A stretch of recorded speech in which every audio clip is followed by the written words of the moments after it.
Finally, one more thought. Aaron Sorkin said decisions are made by those who show up. But there are lots of people who take the other road, don't show up and don't get to make the decisions. Something we've come to call ghosting. Ghosting is nothing new. After all, they made a movie about Ferris Bueller ghosting his high school teacher repeatedly over 30 years ago. Bueller. Cameron Dave, get dressed and come on over. Bueller. He has been absent 9 times. But this ghosting business is getting a bit more serious than simply cutting class in high school. Major tech firms like Google have failed to show up for testimony in front of Senate committees. I'm deeply disappointed that Google, one of the most influential digital platforms in the world, chose not to send its own top corporate leadership to engage this committee.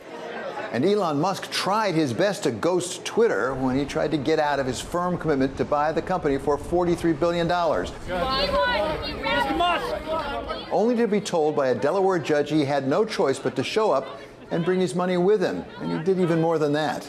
Elon Musk made his presence felt at the company's headquarters yesterday, posting a video of himself walking into the offices carrying a kitchen sink. He tweeted, entering Twitter headquarters, "Let that sink in."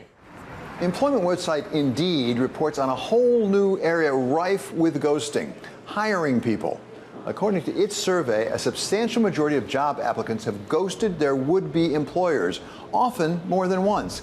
And even more remarkable, 87% of those surveyed reported that they'd gone through the interview process, accepted a job, and then simply failed to show up on their first day.